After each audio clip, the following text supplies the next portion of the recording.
शैतानुरजीम बिस्मिल्लाहिर्रहमानिर्रहीम रब्बि ज़िदनी इल्मा।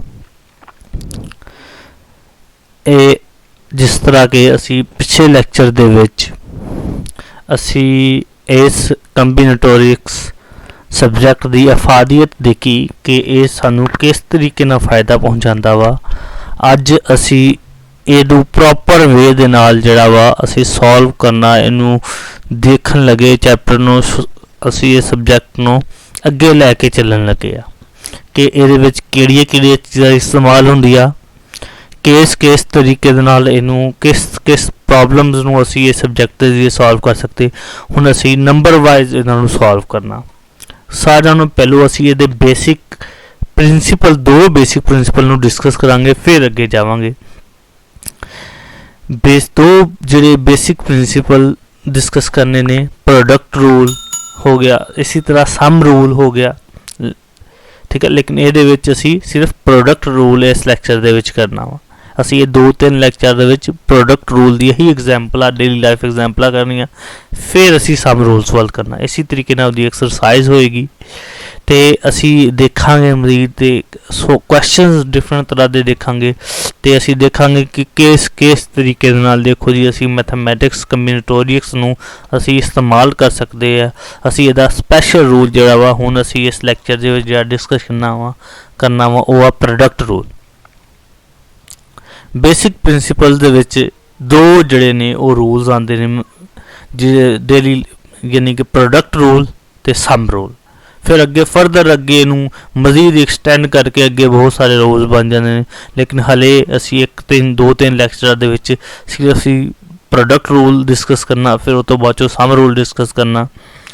इसी रूल्स के मुताबिक असी अपनी जिंदगी के बहुत सारे प्रॉब्लम जड़े वो सॉल्व करी दे।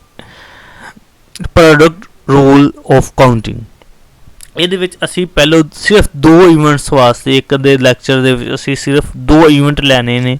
अगर 2 डिफरेंट इवेंट्स होन E1 ते E2 ते ओनू इवेंट ए करन दा मुख्तलिफ तरीके होन, इवेंट 2 करन दे मुख्तलिफ तरीके होन ते टोटल असी किस तरीके नाल फाइंड करी दे। E1 कोई इवेंट आ, कोई चीज़ करनी है। मिसाल के तौर पर साढ़े को 4 किताबां वा मैथ दिया, यह मतलब 4 किताबां साढ़े को इवेंट्स ने मैथमैटिक्स दी। E2 साढ़े को दूसरा इवेंट आ, वो कंप्यूटर दी किताबां वा 3 किताबां।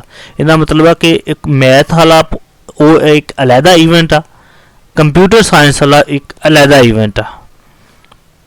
इसी तरीके दे नाल ओनू असी देखो फॉर एग्जांपल साढ़े को जिस तरह मैं मिसाल दी किताबां दी कि इवेंट E1 की है जी 4 रियाजी दी किताबां। इसका मतलब असी 4 रियाजी दी किताबां 3-4 तरीके दे नाल असी ओनू असी मैथ 1 भी, मैथ 2 भी, मैथ 3, मैथ 4 उन्हां विचों कोई एक किताब असी चूज कर सकते। इसका मतलब है कि मैथ चूज करन दे, इवेंट 1 करन दे 4 तरीके ने, इवेंट 2 करन दे साडे को 2 तरीके ने। इसी तरीके दे नाल अगर दोनों नू अगर एट अ टाइम करना, इहदे विच सारिआं नालों जरूरी काम कि ये दोनों इवेंट्स अगर इकट्ठे होंदे होन फिर प्रोडक्ट रूल लगना वा। इकट्ठे होंदा की मतलब अगे असी एग्जाम्पल दे विच समझना ये टूगैदर वाला लफ्ज जिहड़ा वा वो ये समझ लो इस काउंटिंग प्रिंसीपल दी जान है, जड़ है। अगर उन्होंने नहीं तुसी समझोगे तो थानू प्रॉब्लम्स आएगा, थानू पता नहीं चलना कि एक प्रोडक्ट रूल लगेगा कि सम रूल लगेगा। असी अगे जाके एग्जाम्पल दे विच इहदा मतलब समझना।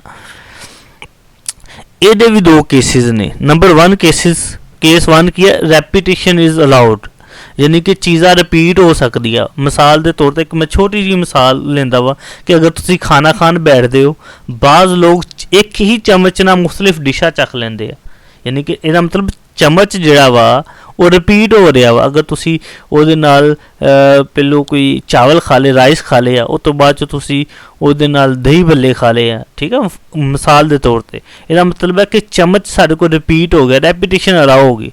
लेकिन बहुत सारी ऐसी मीटिंग्स होंदियां, सिचुएशनस होंदियां वा जे वड्डे वड्डे डेलीगेशन होंदे ने, मुल्की सतह दे होंदे या फौज दे विच होंदे, उहदे विच रैपीटिशन अलाउ नहीं होंदा। जिहड़ी चीज़ तुसी एक बारी इस्तेमाल कर ली उन्होंने तुसी दोबारा इस्तेमाल नहीं कर सकते, उन्होंने तुसी साइड ते रख लेना। तो वो इस तरह की सिचुएशन दे विच रैपीटिशन अलाउ नहीं होंदी, ठीक है। इसी तरीके दे नाल मिसाल के तौर थोड़े को 2 डिफरेंट तरह के ਪੈਂਟ ਸ਼ਰਟ ਪਈਆ ਹੋਈਆ ਵਾ, ਸ਼ਰਟਸ ਪਈਆ ਹੋਈਆ ਵਾ ਡਿਫਰੈਂਟ, ਤੁਸੀਂ ਮਤਲਬ ਸ਼ਰਟਸ ਤੁਸੀਂ ਡਿਫਰੈਂਟ ਯੂਜ਼, ਸ਼ਰਟ ਤੁਸੀਂ ਬਲੈਕ ਪੈਂਟ ਨਾਲ ਵੀ ਪਾ ਸਕਦੇ ਆ, ਬਲੂ ਪੈਂਟ ਨਾਲ ਵੀ ਪਾ ਸਕਦੇ, ਇਹਦਾ ਮਤਲਬ ਸ਼ਰਟ ਰਿਪੀਟ ਹੋ ਗਈ। ਲੇਕਿਨ ਅਗਰ ਤੁਹਾਡੇ ਕੋਲ ਕੋਟ ਪਏ ਨੇ, ਪੈਂਟ ਕੋਟ ਪਏ ਨੇ, ਤੁਸੀਂ ਪੈਂਟ ਕੋਟ ਰਿਪੀਟ ਨਹੀਂ ਕਰ ਸਕਦੇ, ਤੁਸੀਂ ਇੱਕ ਵਾਲਾ ਦੂਸਰੇ ਨਾਲ ਨਹੀਂ ਪਾ ਸਕਦੇ ਕੋਟ। ਤੇ ਇਹਦੇ ਵਿੱਚ ਇੱਦਾਂ ਦੀ ਸਿਚੁਏਸ਼ਨ ਦੇ ਵਿੱਚ ਇਹਦਾ ਮਤਲਬ ਹੈ ਕਿ ਦੋ ਤਰ੍ਹਾਂ ਦੇ ਪ੍ਰੋਬਲਮ ਸਾਨੂੰ ਫੇਸ ਆਣੀ। ਇੱਕ ਦੇ ਵਿੱਚ ਸਾਨੂੰ ਰੈਪੀਟੇਸ਼ਨ ਅਲਾਉ ਕੀਤੀ ਹੋਣੀ, ਇੱਕ ਦੇ ਵਿੱਚ ਰੈਪੀਟੇਸ਼ਨ ਅਲਾਉ ਨਹੀਂ ਕੀਤੀ ਹੋਣੀ, ਜਾਂ ਸਾਨੂੰ ਕੋਈ ਕੰਡੀਸ਼ਨ ਦਿੱਤੀ ਹੋਣੀ। ਮਿਸਾਲ ਦੇ ਤੌਰ ਤੇ ਕਿ ਇਹੀ ਹੈ ਕਿ 4 ਰਿਆਜ਼ੀ ਦੀਆਂ ਕਿਤਾਬਾਂ, ਮੈਥ ਦੀਆਂ ਕਿਤਾਬਾਂ ਵਾ, 3 ਸਾਡੇ ਕੋਲ ਜੀ ਉਹਨੇ ਕਿਹਾ ਜੀ ਸਾਇੰਸ ਦੀਆਂ, ਕੰਪਿਊਟਰ ਸਾਇੰਸ ਦੀਆਂ ਕਿਤਾਬਾਂ ਵਾ।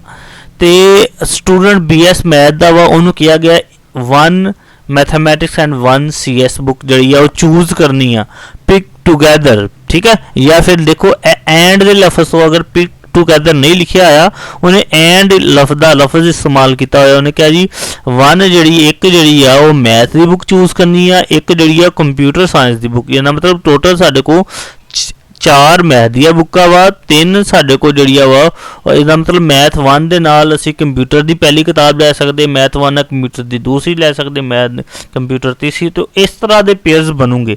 अगर असीं क्या M1 M2 M3 साढ़े को मैथ दी किताबां वा, तो C1 CS1 CS2 CS3 CS4 3 जी कंप्यूटर दी किताबां वा। तो देखो किद्दां असीं चूज किन्ने ऑप्शन साढ़े को किन्ने ने, math 1 CS1, math 1 CS2, math 1 CS3, इसी तरह मैथ 2 फलां, मैथ 2 ना CS3, इसी तरह M4 दे नाल 1 2 3 कंप्यूटर साइंस दी किताबां। इसदा मतलब टोटल साढ़े को किन्ने बन गए ने 1 2 3 4 5 6 7 8 9 10 11 12 साढ़े को चॉइसिस बन गए कि 12 तरीके दे नाल स्टूडेंट जिहड़ा वा वो किताबां नूं अपनी मर्जी नाल चॉइस कर सकदा वा। वो अपने BS दे विच जिहड़े दोनों जिहड़े मर्जी कोर्स जिहड़े आ उन्हां दा मतलब उहदे कोल 12 ऑप्शन ने, 12 विचों कोई एक अवेल करना वा।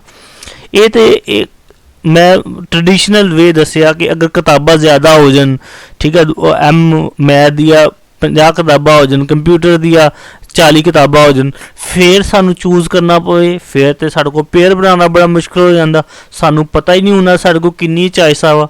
तो इस तरीके नाल असीं मैथ्स का इस्तेमाल करना। सानू 2 इवेंट्स ने, एक मैथ वाला एक किताब का, एक कंप्यूटर साइंस की किताब वाला। असीं हुण देखांगे कि असीं मैथमैटिक्स रफली तुहानूं दस्सिया कि असल दे विच असीं काम करीदा वा, लेकिन इस काम वास्ते सानूं बहुत सारा वक्त रिक्वायर्ड आ, बहुत सारी जगह रिक्वायर्ड आ। लेकिन असीं मैथ के जरिए, मैथमैटिक्स कंबिनेटोरिक्स के जरिए, प्रोडक्ट रूल के जरिए इस क्वेश्चन नूं असीं किन्ने आसानी तरीके नाल असीं मिसाल के तौर पर देखो फस्ट इवेंट किया कि मैथ की कोई एक किताब चूज करनी है। मतलब मैथ नूं चूज करन दे किन्ने तरीके ने 4 N1 साढ़े को किन्ना वा, साढ़े को 4 आ गया जी, यानी कि choose 1 math book, so N1 is 4 way of events to occur. Second event की है जी किताब कंप्यूटर साइंस की किन्नी चॉइसिस आवा, साढ़े को 3 चॉइसिस दा, लेकिन सानू ने क्या है पिक टूगैदर या एंड का लफ्ज़, दोनों चो कोई भी लफ्ज़ इस्तेमाल किया जा सकता। इसका मतलब है कि साडू दोनों किताबां एट टाइम चुकनी, कोई एक नहीं। असी दोने मैथ नहीं कर सकते या दोने कंप्यूटर दियां नहीं कर सकते। सानू एक मैथ 1 मैथमैटिक्स की बुक चुकनी पैनी, एक कंप्यूटर की साइंस। इस तरीके ना प्रोडक्ट रूल की कहता, दोने इवेंट्स की तादाद नूं ज़रब कर दो, N1 नूं N2 N3 नाल ज़रब किया, साडे को आंसर आ गया। देखो जी क्योंकि इवेंट्स टूगैदर हो रहे हैं, इस करके N1 नूं N2 नाल मल्टीप्लाई कर दो, 4 ज़रब 3 12, देखो 12, इत्ते भी साडे को 12 ही बने सी। देखो किन्ने आसान तरीके सानू टोटल पेयर ये सानू बहुत सारी मुश्किल, बहुत सारे पेयर ऐसे हो सकते जो असी भुल जाइए, सानू टोटल सानू पता ही नहीं होवे होना कि साडे को चॉइसिस किन्नियां वा, उन्हां चों किहड़ी पिक कर सकते। इस तरीके मैथमैटिक्स का इस्तेमाल करते हुए असी टोटल नंबर ऑफ वेज असी किसी भी सिचुएशन दे असी पता कर सकते। हुण अगली एग्जाम्पल देखते हैं। अगली एग्जाम्पल जी रैपीटिशन इज अलाउड, कि रिपीट हो सकती चीज़ा, ਉਹਦੀ एग्जाम्पल असी दी है। केस 1 असी डिस्कस करने लगे हैं। पहली तो मैं वैसे प्रोडक्ट रूल हूँ आप दोनों केसेस डिस्कस करने हैं। केस 1 की उन्होंने क्या रैपीटिशन अलाउ, यानी कि चीज़ा रिपीट हो सकती है। जिस तरह मैं मिसाल दी शर्ट थी, तो एक शर्ट डिफरेंट पैंट्स ना पा सकते, उस सिचुएशन शर्ट जी है वो रिपीट हो गई है। ਹੁਣ ਅਸੀਂ ਦੇਖਦੇ ਆ, ਦੇਖੋ ਅਸੀਂ ਉਹੀ ਮਿਸਾਲ ਜਿਹੜੀ ਮੈਂ ਪਹਿਲੀ ਐਗਜ਼ਾਮਪਲ ਲਈ ਸੀ ਮੈਂ ਉਹਨੂੰ ਫਿਰ ਰਿਪੀਟ ਕਰ ਰਿਹਾ ਵਾ, ਉਹ ਕਿਉਂਕਿ ਉਹ ਰੈਪੀਟੀਸ਼ਨ ਅਲਾਉਡ ਹੀ ਐਗਜ਼ਾਮਪਲ ਆ।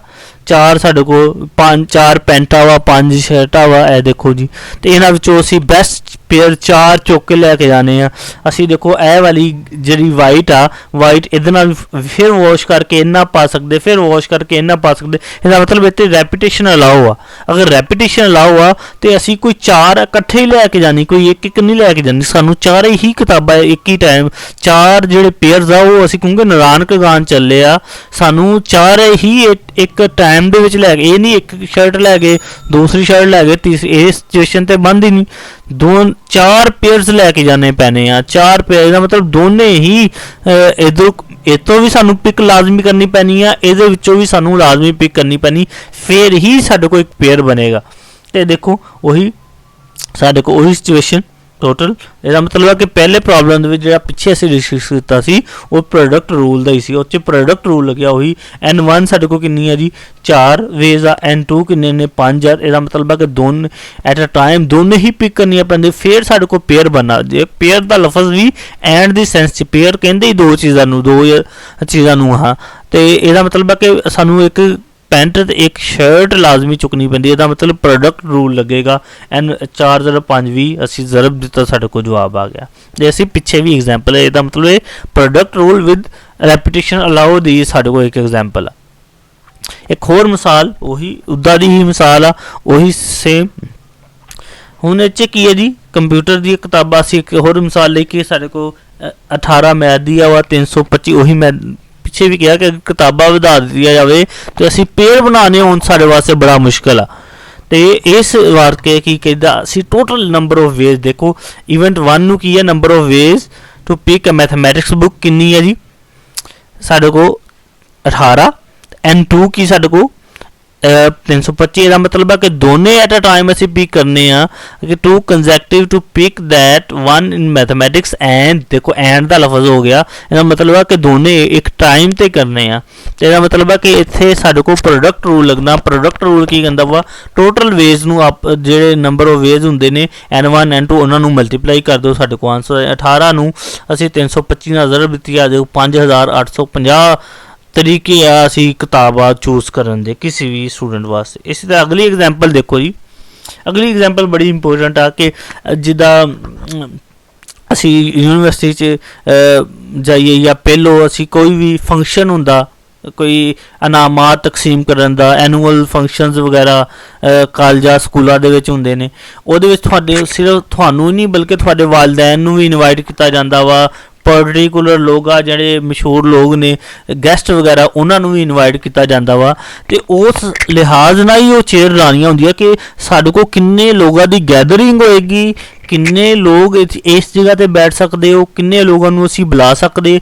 ਅਗਰ ਅਸੀਂ ਇਹ ਅੰਦਾਜ਼ਾ ਨਾ ਲਗਾਈਏ, ਅਸੀਂ ਅੰਨੇ ਵਾਈ ਬੁਲਾ ਲਈਏ ਬੰਦੇ ਕਿ ਕੋਈ ਨਹੀਂ ਜਿੰਨੇ ਮਰਜ਼ੀ ਲੈ ਆਓ ਤੁਸੀਂ ਆਪਣੇ ਵਾਲਿदैन ਭੈਣ ਭਰਾ ਸਾਰਿਆਂ ਨੂੰ ਲੈ ਆਓ, ਤੇ ਜਿਹੜੀ ਜਗ੍ਹਾ ਵਾ ਉਹਦੇ ਕੰਮ ਹੋਣ ਦੇ ਵੀ ਚਾਂਸਿਸ ਆ, ਤੁਹਾਡੀ ਜਗ੍ਹਾ ਵੀ ਹੈ ਤੇ ਕੁਰਸੀਆਂ ਕੰਮ ਹੋ ਸਕਦੀਆਂ। ਤੇ ਕਿੱਦਾਂ ਪਤਾ ਚੱਲੇਗਾ ਕਿ ਅਸੀਂ ਸਾਨੂੰ ਅਗਰ ਸਾਡੇ ਕੋਲ ਇਹ ਹਾਲ ਆ ਉਹਦੇ ਵਿੱਚ ਕਿੰਨੀਆਂ ਕੁਰਸੀਆਂ ਲੱਗ ਸਕਦੀਆਂ, ਫਿਰ ਅਸੀਂ ਉਹਦੇ ਹੀ ਮੁਤਾਬਕ ਲੋਕਾਂ ਨੂੰ ਜਾਂ ਸਟੂਡੈਂਟਸ ਨੂੰ ਕਹਿ ਸਕਦੇ ਆ ਕਿ ਤੁਸੀਂ ਆਪਣੇ ਨਾਲ ਇੱਕ ਬੰਦਾ ਲੈ ਕੇ ਆ ਸਕਦੇ ਆ, 2 ਬੰਦਾ ਲੈ ਕੇ ਆ ਸਕਦੇ ਹੋ, ਐਡੀਟੋਰੀਅਮ ਵਗੈਰਾ। ਮਿਸਾਲ ਦੇ ਤੌਰ ਤੇ ਦੇਖੋ ਜੀ, ਉਹਨੇ ਕਹਿੰਦੀ ਇੱਕ ਚੇਅਰ ਆ, ਉਹਨੂੰ ਲੇਬਲ ਕਰਨਾ ਵਾ ਕਿਉਂਕਿ ਜੋ ਵੀ ਤੁਸੀਂ ਵੱਡੇ ਫੰਕਸ਼ਨ ਹੁੰਦੇ ਆ ਉਹਨਾਂ ਪਿੱਛੇ ਨੰਬਰਿੰਗ ਲਿਖੀ ਹੁੰਦੀ ਆ ਕਿ ਇਹ ਪੇਰੈਂਟਸ ਵਾਸਤੇ ਨੇ, ਇਹ ਗੈਸਟ ਵਾਸਤੇ ਨੇ, ਜਾਂ ਸਟੂਡੈਂਟਸ ਵਾਸਤੇ ਨੇ, ਉਹਨਾਂ ਦੇ ਪਿੱਛੇ ਨੰਬਰਸ ਲਿਖੇ ਹੁੰਦੇ ਨੇ। ਉਹ ਕਹਿੰਦਾ ਜਿਹੜੇ ਇਹ ਨੰਬਰਸ ਆ ਉਹਨਾਂ ਨੂੰ ਲੇਬਲ ਕਿੱਦਾਂ ਕਰਨਾ ਵਾ। ਪਹਿਲਾ ਜਿਹੜਾ ਐਲਫਾਬੈਟ ਆ ਪਹਿਲੀ ਜਗ੍ਹਾ ਤੇ, ਇਸ ਜਗ੍ਹਾ ਤੇ ਉਹ ਇੰਗਲਿਸ਼ ਐਲਫਾਬੈਟ ਆਣਾ ਵਾ, ABC ਦੇ ਵਿੱਚੋਂ ਕੋਈ ਆਣਾ ਵਾ। ਤੇ ਇਸੇ ਤਰੀਕੇ ਨਾਲ ਦੂਸਰੀ ਜਗ੍ਹਾ ਤੇ 1 ਤੋਂ ਲੈ ਕੇ 100 ਤੱਕ ਗਿਣਤੀ ਆਣੀ। ਨੋਟ ਪੋਜ਼ਿਟਿਵ ਇੰਟੀਜਰ ਦੀ ਗੱਲ ਕੀਤੀ ਉਹਨੇ ਕਿ 1 ਤੋਂ ਲੈ ਕੇ 100 ਤੱਕ ਨੰਬਰ ਆ ਸਕਦੇ ਨੇ। ਇਹਦਾ ਮਤਲਬ ਹੈ ਕਿ ਅਸੀਂ ਇਹ ਦੇਖਣਾ, ਇੱਥੇ ਇਹਦਾ ਮਤਲਬ ਇੱਥੇ ਅਸੀਂ A ਲਾ ਸਕਦੇ ਆ, B ਲਾ ਸਕਦੇ ਆ, C ਲੱਗਦੇ। ਇਹਦਾ ਮਤਲਬ Z ਤੱਕ ਕੋਈ ਵੀ ਨੰਬਰ, ਇਹਦਾ ਮਤਲਬ ਇੱਥੇ ਇਹ ਜਗ੍ਹਾ ਤੇ ਪੁੱਟ ਕਰਨ ਦੀ ਕਿੰਨੀ ਸਾਡੇ ਕੋਲ ਚਾਂਸਿਸ ਆ। ਸਾਡੇ ਕੋਲ ਟੋਟਲ ਜਿਹੜੀ ਹੈ 26 ਐਲਫਾਬੈਟ ਨੇ। ਇਹਦਾ ਮਤਲਬ 26 ਹੀ ਐਲਫਾਬੈਟਾਂ ਦੇ ਦੇ ਵਿੱਚੋਂ ਕੋਈ ਨਾ ਕੋਈ ਨੰਬਰ ਲੱਗ ਸਕਦਾ ਵਾ। ਇਸੇ ਤਰੀਕੇ ਨਾਲ ਇਹ ਜਗ੍ਹਾ ਤੇ ਸਾਡੇ ਕੋਲ ਕਿੰਨੇ ਜੀ, ਸਾਡੇ ਕੋਲ ਇੰਟੀਜਰ ਕਿੰਨੇ ਹੋ ਗਏ 100, 1 ਤੋਂ ਲੈ ਕੇ 100 ਤੱਕ ਸਾਡੇ ਕੋਲ 100 ਇੰਟੀਜਰ ਬਣਦੇ ਨੇ। ਇਹਦਾ ਮਤਲਬ ਹੈ ਦੂਸਰੇ ਨੰਬਰ ਤੇ ਸਾਡੇ ਕੋਲ ਚੋਇਸਿਸ ਕਿੰਨੀਆਂ। ਹੁਣ ਦੇਖੋ ਦੋਨੇ ਐਟ ਅ ਟਾਈਮ ਕਰਨੇ ਆ ਫਿਰ ਹੀ ਲੇਬਲ ਹੋਣਾ। ਪਹਿਲਾ ਉਹਨੇ ਕਿਹਾ ਜੀ ਇਹ ਅਸੀਂ A B C ਲਿਖ A ਜਾਂ B C ਲਿਖ ਕੇ ਇਹ ਛੱਡ ਦਈਏ, ਇਹ ਫਿਰ ਸਾਡੀ ਉਹ ਕੰਡੀਸ਼ਨ ਨੂੰ ਸੈਟੀਸਫਾਈ ਨਹੀਂ ਕਰਦਾ। ਉਹਨੇ ਕਿਹਾ ਕਿ ਲੇਬਲ ਕਰਨਾ ਵਾ ਤਾਂ ਇਹ ਅਗਰ ਅਸੀਂ ਇੱਥੇ ਕੋਈ ਲਿਖੀ ਨਹੀਂ, ਇਹਦਾ ਮਤਲਬ ਸਿਰਫ ਔਰ ਸਿਰਫ 26 ਚੇਅਰਸ ਲੱਗ ਸਕਦੀ ਆ ਵਾ, ਲੇਕਿਨ 26 ਚੇਅਰ ਲੱਗ ਸਕਦੀ ਆ ਤੇ ਇਹਦਾ ਮਤਲਬ ਹੈ ਕਿ ਸਾਨੂੰ ਹੁਣ ਕੀ ਕਰਨਾ ਪੈਣਾ ਵਾ। ਇਸ ਕਰਕੇ ਇਹਨਾਂ ਨੇ ਕਿਹਾ ਦੋਨੇ ਹੀ ਪਿਕ ਕਰਨੇ ਐਟ ਅ ਟਾਈਮ। ਇਹਦਾ ਮਤਲਬ ਹੈ ਕਿ ਦੋਨੇ ਨੰਬਰ ਕਰਾਂਗੇ ਤੇ ਉਹਦੀ ਨੰਬਰਿੰਗ, ਉਹਦੀ ਲੇਬਲਿੰਗ ਜਿਹੜੀ ਆ ਉਹ ਪੂਰੀ ਹੋਏਗੀ। ਦੋਨੇ ਐਟ ਅ ਟਾਈਮ ਇਹਦਾ ਮਤਲਬ ਪ੍ਰੋਡਕਟ ਰੂਲ ਲੱਗੇਗਾ, ਉਹੀ ਅਸੀਂ ਦੇਖਣ ਲੱਗੇ ਆ। ਇਹਦਾ ਮਤਲਬ ਹੈ ਕਿ ਇੰਗਲਿਸ਼ ਅਲਫਾਬੈਟ ਨੂੰ ਕਰਨ ਦਾ ਕਿੰਨੇ ਤਰੀਕੇ ਨੇ, 26 ਐਂਡ 1 ਸਾਡੇ ਕੋਲ ਕਿੰਨਾ ਜੀ, even 1 number of ways to label English alphabet, ਇਹਦਾ ਮਤਲਬ 26 ਆ N1 ਤੇ N2 ਕਿੰਨਾ ਹੋਣਾ 100। ਤੇ ਕਿਉਂਕਿ ਦੋਨੇ ਐਟ ਅ ਟਾਈਮ ਲਾਣਾ ਤੇ ਲੇਬਲ ਹੋਣਾ, ਇਹਦਾ ਮਤਲਬ ਪ੍ਰੋਡਕਟ ਰੂਲ ਲੱਗੇਗਾ 26 ਨੂੰ। ਇਹਦਾ ਮਤਲਬ 2600 ਚੇਅਰ ਜਿਹੜੀ ਆ ਉਹ ਐਡੀਟੋਰੀਅਮ ਦੇ ਵਿੱਚ, ਹਾਲ ਦੇ ਵਿੱਚ ਲੱਗ ਸਕਦੀ ਹੈ। ਇਹਦਾ ਮਤਲਬ ਤੁਸੀਂ ਆਪਣੇ ਕਾਲਜ ਦੇ ਵਿੱਚ, ਯੂਨੀਵਰਸਿਟੀ ਦੇ ਵਿੱਚ ਜੋ ਪ੍ਰੋਗਰਾਮ ਲਗਾਉਣਾ, ਤੁਸੀਂ 2600 ਲੋਕ, ਮੈਕਸਿਮਮ 2600 ਲੋਕਾਂ ਨੂੰ ਉਸ ਐਡੀਟੋਰੀਅਮ ਦੇ ਵਿੱਚ ਬਿਠਾ ਸਕਦੇ ਹੋ ਤੇ 2600 ਲੋਕਾਂ ਨੂੰ ਬੁਲਾ ਸਕਦੇ ਹੋ। 2600 ਲੋਕਾਂ ਨੂੰ ਬੁਲਾਓਗੇ ਤੇ ਬਦਨਜ਼ਮੀ ਵੀ ਨਹੀਂ ਹੋਏਗੀ, ਤੁਹਾਡਾ ਕੋਟਾ ਵੀ ਪੂਰਾ ਹੋ ਜਾਏਗਾ, ਤੁਹਾਨੂੰ ਕਿਸੇ ਦੇ ਸਾਹਮਣੇ ਵੀ ਸ਼ਰਮਿੰਦਗੀ ਸਾਹਮਣੇ। ਦੇਖੋ ਕਿੰਨਾ ਪਿਆਰਾ ਕੰਮ ਆ। ਮੈਥਮੈਟਿਕਸ ਨੇ ਤੁਹਾਨੂੰ ਸ਼ਰਮਿੰਦਗੀ ਤੋਂ ਬਚਾ ਲਿਆ। ਅਗਰ ਤੁਸੀਂ ਵੈਸੇ ਹੀ ਅਲਾਉ ਕਰ ਦਿਓ ਕਿ ਜਿਹਨੂੰ ਮਰਜ਼ੀ ਲਾਓ, 2600 ਤੋਂ ਇੱਕ ਬੰਦਾ ਵੀ ਜ਼ਿਆਦਾ ਹੋ ਗਿਆ ਤੇ ਮਸਲਾ ਬਣ ਜਾਣਾ, ਕਿਉਂਕਿ ਇੱਕ ਬੰਦੇ ਨੂੰ ਚੇਅਰ ਨਹੀਂ ਲੱਭਣੀ ਤੇ ਉਹਦੇ ਵਾਸਤੇ ਹੀ ਮਿਸਾਈਲ ਪੈਦਾ ਹੋ ਜਾਣੇ। ਇਸੇ ਤਰੀਕੇ ਦੇ ਨਾਲ ਅਸੀਂ ਦੇਖ ਸਕਦੇ ਆ ਕਿੰਨਾ ਹੀ ਫਾਇਦਾ ਇਸ ਸਬਜੈਕਟ। ਇੱਕ ਹੋਰ ਐਗਜ਼ਾਮਪਲ ਦੇਖਦੇ ਆ, repetition not allowed or conditional. ਹੁਣ ਦੇਖੋ ਕੇਸ 2 ਅਸੀਂ ਡਿਸਕਸ ਕਰਨ ਲੱਗੇ ਆ, ਜਿਹਦੇ ਵਿੱਚ ਕੇਸ ਇਜ਼ ਨਾ repetition is not allowed, repetition allow ਨਹੀਂ ਹੈ ਜਾਂ ਕੰਡੀਸ਼ਨ ਸਾਨੂੰ ਗਿਵਨ। ਰੈਪੀਟੀਸ਼ਨ ਅਲਾਉ ਮੈਂ ਜਿੱਦਾਂ ਮਿਸਾਲ ਦਿੱਤੀ ਕਿ ਇੱਕ ਚਮਚ ਇੱਕ ਹੀ ਬਰਤਨ ਵਿੱਚ ਇਸਤੇਮਾਲ ਕਰ ਸਕਦੇ ਹੋ, ਜਾਂ ਇੱਕ ਸ਼ਰਟ ਇੱਕ ਹੀ ਪੈਂਟ ਨਾਲ ਪਾ ਸਕਦੇ ਹੋ, ਉਹਦੇ ਮਤਲਬ ਰਿਪੀਟ ਨਹੀਂ ਹੋਣੀਆਂ ਚੀਜ਼ਾਂ ਕੋਈ ਵੀ। ਇਸੇ ਤਰੀਕੇ ਨਾਲ ਅਸੀਂ ਬਾਜ਼ ਦਫਾ ਪਾਸਵਰਡ ਇਸ ਤਰ੍ਹਾਂ ਦੀ ਸਿਚੁਏਸ਼ਨ ਦਿੱਤੀਆਂ ਹੁੰਦੀਆਂ, ਉਹਨੂੰ ਕਿਹਾ ਹੁੰਦਾ ਜੀ ਪਾਸਵਰਡ ਲਾਣਾ, ਲੇਕਿਨ ਰੈਪੀਟੀਸ਼ਨ ਅਲਾਓ ਨਾ ਹੋਵੇ। ਤੇ ਇਹ ਦੇਖੋ ਜੀ ਮਿਸਾਲ ਦੇ ਤੌਰ ਤੇ ਇਹ ਦੇਖੋ ਉਹਨੇ ਕਿਹਾ ਜੀ find 2 digit number where no digit is repeated, ਯਾਨੀ ਕਿ 0 ਨਹੀਂ ਆ ਸਕਦਾ ਸਾਡੇ ਚੋਂ, 1 ਅਸੀਂ ਨਹੀਂ ਲਿਖ ਸਕਦੇ ਡਿਜਿਟ। 2 ਫਾਈਂਡ 2 ਨਹੀਂ ਲਿਖ ਸਕਦੇ, 3 ਨਹੀਂ ਲਿਖ ਸਕਦੇ, 4 ਨਹੀਂ ਲਿਖ ਸਕਦੇ, ਕਿਉਂਕਿ ਇਹਨਾਂ ਵਿੱਚ ਕੀ ਹੋ ਗਿਆ, ਚੀਜ਼ਾਂ ਰਿਪੀਟ ਹੋ ਰਹੀਆਂ। ਲੇਕਿਨ ਉਹਨੇ ਕੀ ਕਿਹਾ ਜੀ ਨੋ ਡਿਜਿਟ ਇਜ਼ ਰਿਪੀਟਡ। ਤੇ ਦੂਸਰੀ ਗੱਲ ਉਹਨੇ ਕਿਹਾ 2 digit ਨੰਬਰ। 2 digit ਦਾ ਮਤਲਬ ਆ ਕਿ ਸਾਡੇ ਕੋਲ 2 digit ਵਾਲਾ ਨੰਬਰ ਚਾਹੀਦਾ ਵਾ। ਇਹਦਾ ਮਤਲਬ ਟੋਟਲ ਡਿਜਿਟ ਸਾਡੇ ਕੋਲ ਕੀ ਆ, 0 1 2 3 ਤੋਂ ਲੈ ਕੇ 9 ਤੱਕ ਟੋਟਲ ਡਿਜਿਟ ਸਾਡੇ ਕੋਲ 9 ਆ। ਤੇ ਗਿਵਨ ਕੰਡੀਸ਼ਨ 2 ਚੀਜ਼ਾਂ ਗਿਵਨ ਆ। ਨੰਬਰ 1 ਕੀ ਆ, 2 digit ਨੰਬਰ ਚਾਹੀਦਾ। ਨੰਬਰ 2 ਕੰਡੀਸ਼ਨ ਕੀ ਆ, ਸਾਡੇ ਕੋਲ ਨੋ ਰੈਪੀਟੀਸ਼ਨ, ਚੀਜ਼ਾਂ ਰਿਪੀਟ ਨਹੀਂ ਹੋ ਸਕਦੀਆਂ, ਉਹਨੂੰ ਅਸੀਂ ਦੁਹਰਾ ਨਹੀਂ ਸਕਦੇ। ਤੇ ਕੀ ਸਿਚੁਏਸ਼ਨ ਬਣ ਜਾਣੀ ਹੈ, ਮਿਸਾਲ ਦੇ ਤੌਰ ਤੇ 10th ਪਲੇਸ ਦੇ ਵਿੱਚ ਅਗਰ ਸਾਡੇ ਕੋਲ 10th ਪਲੇਸ ਆ, ਉਹ 10th ਪਲੇਸ ਦੇ ਵਿੱਚ ਅਸੀਂ 0 ਨਹੀਂ ਰੱਖ ਸਕਦੇ, ਕਿਉਂਕਿ ਅਗਰ 10th ਪਲੇਸ ਵਿੱਚ ਅਸੀਂ ਅਗਰ 0 ਰੱਖ ਦਿੱਤਾ ਤੇ ਉਹਦੇ 1 ਪਲੇਸ ਦੇ ਵਿੱਚ ਜਿਹੜਾ ਮਰਜ਼ੀ ਅਸੀਂ ਡਿਜਿਟ ਰੱਖੀਏ, ਸਾਡੇ ਕੋਲ ਉਹ 1 digit ਵਾਲਾ ਨੰਬਰ ਬਣਨਾ। 2 digit ਅਗਰ 0 1 ਲਿਖਦੇ ਆ ਤਾਂ ਅਸਲ ਦੇ ਵਿੱਚ 1 digit ਵਾਲਾ ਨੰਬਰ, ਅਗਰ 0 2 ਲਿਖਦੇ ਆ ਤੇ ਉਹ 1 digit ਵਾਲਾ, ਜਾਂ 0 3 ਲਿਖਦੇ ਆ ਉਹ 1 digit ਵਾਲਾ। ਇਸ ਤਰ੍ਹਾਂ ਮਤਲਬ ਆ ਕਿ 10th ਪਲੇਸ ਦੇ ਵਿੱਚ ਅਸੀਂ 0 ਨਹੀਂ ਪੁੱਟ ਕਰ ਸਕਦੇ, ਉਹਦੇ ਵਾਸਤੇ ਸਿਰਫ ਅਸੀਂ ਜਾਂ 1 ਪੁੱਟ ਕਰ ਸਕਦੇ, ਜਾਂ 1 ਜਾਂ 2 ਜਾਂ 3 ਜਾਂ 4 ਜਾਂ 5 ਜਾਂ 6 ਜਾਂ 7 ਜਾਂ 8। ਇਹਦਾ ਮਤਲਬ 9 ਚਾਇਸਾਂ ਵਾ ਪਹਿਲੇ ਸਿਚੁਏਸ਼ਨ, ਯਾਨੀ ਕਿ ਇਹ ਸਾਡੇ ਕੋਲ ਅਗਰ ਹੈ ਤੇ ਪਹਿਲੀ ਸਿਚੁਏਸ਼ਨ ਦੇ ਵਿੱਚ ਇੱਥੇ ਸਾਡੇ ਕੋਲ 9 ਚਾਇਸਾਂ ਵਾ, 0 ਨਹੀਂ ਪੁੱਟ ਕਰ ਸਕਦੇ। ਇਹਦਾ ਮਤਲਬ 10 ਦੇ ਵਿੱਚੋਂ 0 ਅਸੀਂ ਕਰ ਦਿੱਤਾ, ਸਾਡੇ ਕੋਲ ਬਾਕੀ ਨੰਬਰ 9 ਰਹਿ ਗਏ। ਇਹਦਾ ਮਤਲਬ 10th ਪਲੇਸ ਦੇ ਵਿੱਚ ਸਾਡੇ ਕੋਲ ਪੁੱਟ ਕਰਨ ਦੇ ਚਾਇਸਿਸ ਕਿੰਨੀਆਂ ਹੋ ਗਈਆਂ ਜੀ, 9 ਚਾਇਸਿਸ ਹੋ ਗਏ। ਇਹਦਾ ਮਤਲਬ ਨੰਬਰ ਆਫ ਵੇਜ਼ ਕਿੰਨੇ ਹੋ ਗਏ ਨੇ ਐਟ 10th ਪਲੇਸ ਤੇ, N1 ਕਿੰਨਾ ਹੋ ਗਿਆ, 9 ਹੋ ਗਿਆ। ਦੇਖੋ ਜੀ N1 ਸਾਡੇ ਕੋਲ 9 ਹੋ ਗਿਆ 10th ਪਲੇਸ ਦੇ ਵਿੱਚ। ਇਸੇ ਤਰੀਕੇ ਨਾਲ ਦੇਖਦੇ ਆ ਹੁਣ ਦੇਖੋ ਜੀ ਹੁਣ ਕੀ ਹੋ ਗਈ ਸਿਚੁਏਸ਼ਨ। ਹੁਣ ਇੱਥੇ ਅਸੀਂ ਨੰਬਰ ਸਿਲੈਕਟ ਕਰ ਲਿਆ ਇਹ ਜਗ੍ਹਾ ਤੇ, ਅਸੀਂ ਪਹਿਲੀ ਕੰਡੀਸ਼ਨ ਇਸਤੇਮਾਲ ਕਰ ਲਈ ਕਿ 2 ਡਿਜਿਟ ਚਾਹੀਦਾ। 2 ਡਿਜਿਟ ਵਾਸਤੇ ਇੱਥੇ ਸਾਡੇ ਕੋਲ ਕੋਈ ਨਾ ਕੋਈ 0 ਤੋਂ ਇਲਾਵਾ ਕੋਈ ਇੰਟੀਜਰ ਚਾਹੀਦਾ ਸੀ। ਹੁਣ ਦੂਸਰੀ ਉਹਨੇ ਕਿਹਾ ਰੈਪੀਟੀਸ਼ਨ ਇਜ਼ ਨਾਟ ਅਲਾਉਡ। ਹੁਣ ਬਾਕੀ ਨੰਬਰ ਕੀ ਆ 0 1 2 3 4 5 6 7, ਇਹਦੇ ਵਿੱਚ 0 1 2 3 4 5 6 7 8 9 ਤੱਕ ਕੋਈ ਵੀ ਨੰਬਰ ਆ ਸਕਦਾ ਸੀ, ਲੇਕਿਨ ਅਸੀਂ ਇੱਥੇ ਕੋਈ ਇੱਕ ਨੰਬਰ ਪਿਕ ਵੀ ਕਰ ਲਿਆ ਹੋਇਆ ਨਾ। ਅਗਰ ਇੱਥੇ ਅਸੀਂ 1 ਲਿਖਿਆ, ਇੱਥੇ ਦੁਬਾਰਾ 1 ਨਹੀਂ ਲਿਖ ਸਕਦੇ। ਅਗਰ ਇੱਥੇ 2 ਲਿਖੇ ਆ, ਇੱਥੇ ਅਸੀਂ 2 ਨਹੀਂ ਲਿਖ ਸਕਦੇ। ਅਗਰ ਇੱਥੇ ਅਸੀਂ 3 ਪਿਕ ਕਰ ਲਿਆ, ਅਸੀਂ ਇੱਥੇ 3 ਪਿਕ ਨਹੀਂ ਕਰ ਸਕਦੇ। ਅਗਰ ਅਸੀਂ ਇੱਥੇ 4 ਕਰ ਲਿਆ, ਇੱਥੇ ਅਸੀਂ 4 ਪਿਕ ਨਹੀਂ ਕਰ ਸਕਦੇ। ਇਹਦਾ ਮਤਲਬ ਆ ਕਿ ਇਸ ਸਿਚੁਏਸ਼ਨ ਦੇ ਵਿੱਚ ਵੀ ਸਾਡੇ ਕੋਲ ਅਗਰ ਇੱਕ ਮਾਈਨਸ ਹੋ ਜਾਣਾ ਤਾਂ ਸਾਡੇ ਕੋਲ ਟੋਟਲ ਚਾਇਸਿਸ ਟੋਟਲ ਸਾਡੇ ਕੋਲ 10 ਡਿਜਿਟ ਆ। ਇਹਦੇ ਵਿੱਚੋਂ ਇੱਕ ਤੇ ਅਸੀਂ ਪਲੇਸ ਕਰ ਲਿਆ ਤੇ ਦੂਸਰੀ ਉਹਨੇ ਕਿ ਅਸੀਂ ਰਿਪੀਟ ਨਹੀਂ ਕਰ ਸਕਦੇ। ਅਗਰ ਅਸੀਂ ਪਹਿਲਾ ਚੂਜ਼ ਕਰ, ਇਹਦਾ ਮਤਲਬ ਸਾਡੇ ਕੋਲ ਅਗਰ ਇੱਕ ਨੰਬਰ ਅਸੀਂ ਪਹਿਲਾਂ ਅਸੀਂ 10th ਪਲੇਸ ਤੇ ਕਰ ਲਿਆ ਵਾ ਤੇ ਸਾਡੇ ਕੋਲ ਯੂਨਿਟ ਪਲੇਸ ਤੇ ਉਹ ਨੰਬਰ ਅਸੀਂ ਨਹੀਂ ਲਿਖ ਸਕਦੇ। ਤੇ ਇਹਦਾ ਮਤਲਬ ਹੈ ਕਿ ਉੱਥੇ ਵੀ ਸਾਡੇ ਕੋਲ ਕਿੰਨੀ ਚਾਇਸਿਸ ਹੋ ਗਈਆਂ, ਉੱਥੋਂ ਵੀ ਸਾਡੇ ਕੋਲ 9 ਤੇ 2 ਡਿਜਿਟ ਬਣਾਉਣ ਵਾਸਤੇ ਤੁਹਾਨੂੰ ਦੋਨਾਂ ਪਾਸੇ ਹੀ ਨੰਬਰ ਲਾਣੇ ਪੈਂਦੇ। ਅਗਰ ਦੋਨਾਂ ਪਾਸੇ ਇਹਦਾ ਮਤਲਬ ਦੋਨੇ ਕੰਮ ਐਟ ਅ ਟਾਈਮ ਹੋ ਰਹੇ ਨੇ, ਇੱਕ ਹੀ ਸੇਮ ਵਕਤ ਤੇ ਹੋ ਰਹੇ ਨੇ, ਇਹਦਾ ਮਤਲਬ ਸਾਡੇ ਕੋਲ ਪ੍ਰੋਡਕਟ ਰੂਲ ਅਸੀਂ ਲਾ ਸਕਦੇ ਨੇ। ਇਹਦਾ ਮਤਲਬ ਇਹ ਦੇਖੋ ਦੇਖੋ ਫਿਰ ਕੀ ਹੋਣਾ, ਇਵਨ 2 ਕੀ ਹੋਣਾ ਸਾਡੇ ਕੋਲ n2 n ਇਹ ਹੋ ਗਿਆ। ਇਹਦਾ ਮਤਲਬ ਪ੍ਰੋਡਕਟ ਰੂਲ ਲੱਗੇ। ਪ੍ਰੋਡਕਟ ਰੂਲ 'ਚ ਕੀ 9 0 9 81, ਇਹਦਾ ਮਤਲਬ 91 81 ਨੰਬਰ ਐਸੇ ਬਣੂਗੇ ਜਿਹੜੇ 2 ਡਿਜਿਟ ਵੀ ਹੋਣਗੇ ਤੇ ਉਹ ਰਿਪੀਟ ਵੀ ਨਹੀਂ ਕਰੋਗੇ ਤੁਸੀਂ। ਇਹਦਾ ਮਤਲਬ ਹੈ ਕਿ ਅਸੀਂ 0 ਇਹ ਵਾਲਾ ਦੇਖੋ, ਮੈਂ ਰਫਲੀ ਲਿਖਿਆ ਵੀ ਹੈ ਕਿ 0 0 ਨਹੀਂ ਲਾ ਸਕਦੇ, 0 1 0 2 0 3 ਇਹ ਵਾਲੇ ਨੰਬਰ ਅਸੀਂ 0 ਤੋਂ ਲੈ ਕੇ 2 ਡਿਜਿਟ ਵਾਲੇ ਨੰਬਰ ਅਸੀਂ ਨਹੀਂ ਲਾ ਸਕਦੇ। ਬਾਕੀ ਸਾਰੇ ਬਾਕੀ ਜਿੰਨੇ ਬਚਦੇ ਉਹ 81 ਬਚਦੇ ਨੇ। ਨੈਕਸਟ ਐਕਸਰਸਾਈਜ਼ ਆ ਕਿ ਅਸੀਂ ਕੀ ਕਰਨਾ ਜੀ, 2 ਡਿਜਿਟ ਇੰਟੀਜਰ ਅਸੀਂ ਬਣਾਉਣਾ ਵਾ, ਉਹ ਕਿੰਨੇ ਹੋਣਗੇ। ਠੀਕ ਹੈ, ਇਹਦੇ ਵਿੱਚ ਕੋਈ ਕੰਡੀਸ਼ਨ ਸਾਨੂੰ ਗਿਵਨ ਨਹੀਂ ਹੈ। ਇਹਦੇ ਵਿੱਚ ਮਤਲਬ ਹੈ ਕੰਡੀਸ਼ਨ ਪਹਿਲੀ ਸਿਚੁਏਸ਼ਨ ਬਣਨੀ ਹੈ। ਦੂਸਰਾ ਉਹਨੇ ਕਿਹਾ ਜੀ how many different 2 letters initial can have people have. ਤੇ ਦੱਸੋ ਜੀ ਕਿੰਨੇ। ਫਿਰ ਇਹ ਉਹੀ ਕਿ ਅਗਰ ਪਹਿਲੇ ਦੇ ਵਿੱਚ ਇਹਦਾ ਮਤਲਬ ਪਹਿਲੇ ਲੈਟਰ ਦੇ ਵਿੱਚ ਸਾਡੇ ਕੋਲ 26 ਚਾਇਸਿਸ ਦਾ, ਦੂਸਰੇ ਦੇ ਵਿੱਚ ਵੀ 26 ਚਾਇਸਿਸ ਦਾ, ਅਸੀਂ ਕੋਈ ਵੀ ਪੁੱਟ ਕਰ ਸਕਦੇ। ਉਹ ਤੋਂ ਨੈਕਸਟ ਕੀ ਹੈ ਜੀ ਕਿ there are 10 peoples and 2 chairs in a room, then how many pairs to sit in this chair। ਕਹਿੰਦਾ ਜੀ ਅਗਰ 10 ਲੋਕ ਆ, 2 ਚੇਅਰਸ ਪਈਆ ਹੋਈਆਂ ਵਾ ਤੇ ਅਗਰ 2 ਲੋਕ ਬੈਠਨੇ ਨੇ, ਇਹਦਾ ਮਤਲਬ ਆ ਕਿ ਅਗਰ ਹਰ ਕਿੰਨੇ ਲੋਕ ਕਿੰਨੀ ਤਰ੍ਹਾਂ ਬੈਠ ਸਕਦੇ ਨੇ। ਠੀਕ ਹੈ, ਪਹਿਲੇ 2 ਬੈਠ ਸਕਦੇ, ਪਹਿਲਾ ਤੇ ਦੂਸਰਾ ਬੈਠ ਸਕਦਾ, ਪਹਿਲਾ ਤੇ ਤੀਸਰਾ ਬੈਠ ਸਕਦੇ। ਟੋਟਲ ਸਾਡੇ ਕੋਲ ਕਿੰਨੀ ਪੋਸੀਬਲ ਵੇਜ਼ ਆ ਕਿ ਉਹ 2 ਚੇਅਰ ਦੇ ਵਿੱਚ 2 ਲੋਕ ਬੈਠਣ। ਤੇ ਉਹੀ ਇਹ ਸਾਡੇ ਕੋਲ ਚੇਅਰਸ ਕਰਨਾ, ਇਹਨੂੰ ਸੋਲਵ ਕਰਨਾ ਸਿੱਖਣਾ। ਅਗਲਾ ਉਹਨੇ ਉਹੀ ਕਹਿ ਦਿਆ how many bit string of length 2, ਇਹਨੂੰ ਸੋਲਵ ਕਰੋ ਕਿ ਇਸ ਤਰੀਕੇ ਦੇ ਨਾਲ ਅਸੀਂ ਕਿਸ ਤਰ੍ਹਾਂ ਕਰਾਂਗੇ।